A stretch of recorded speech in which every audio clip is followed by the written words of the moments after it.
नमस्कार साथीहरू, आज म शिक्षकले भर्नुपर्ने कार्य सम्पादन मूल्याङ्कन फारममा विद्यार्थीहरूको औसत सिकाइ उपलब्धि निकाल्न देखिएको दुविधालाई हटाउनका निम्ति यो भिडियो लिएर उपस्थित भइसकेको छु।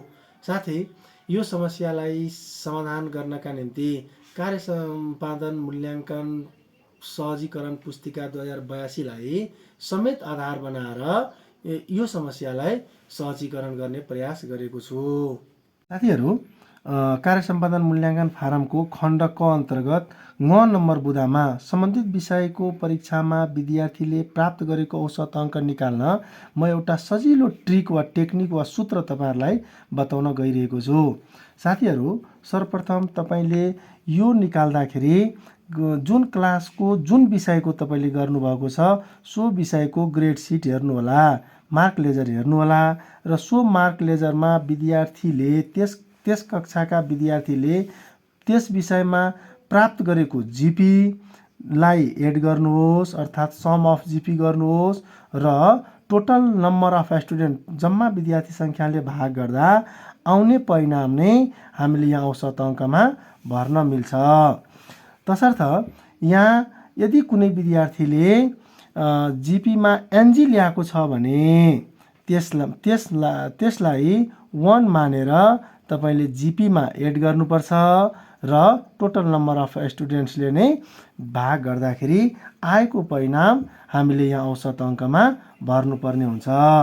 यसै गरी साथीहरू, यो खण्ड क अन्तर्गतकै बुँदा नम्बर 6 मा चाहिँ निकाल्नुपर्ने के छ त भन्दा अध्यापन गरेको विषयको कक्षागत औसत उत्तीर्ण प्रतिशत का मुनि सम्बन्धित विषयको भौगोलिक इकाइ औसत उत्तीर्ण प्रतिशत भनिया छ इन्टु 3। यो खासमा हामीले स्थानीय पालिकाहरूले निकालेर भर्नुपर्ने, तर हामीलाई नै लगायो भने सहजै हामीले यसको पनि निकाल्न सक्छौँ।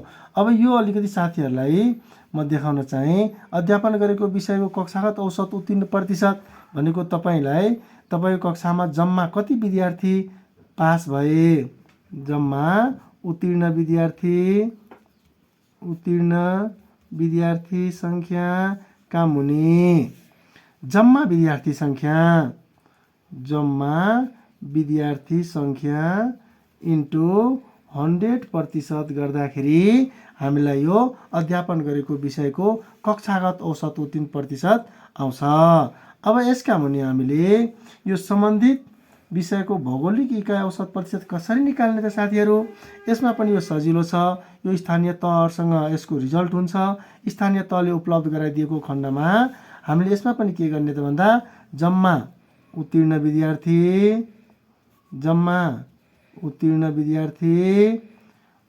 विद्यार्थी का मुनि जम्मा परीक्षामा सहभागी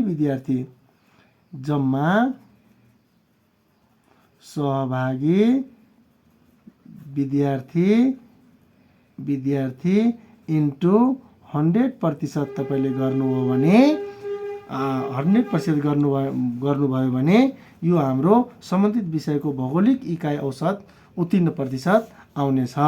अब तपाईँले यहाँको परिणाम र यहाँको परिणामसँग तपाईँले भाग गरेर इन्टु 3 गर्नुभयो भने आएको परिणाम नै हामी के गर्ने त भन्दा यहाँ भर्न 9 नम्बरको बुँदामा भर्न मिल्छ। हस्त, धन्यवाद, नमस्कार।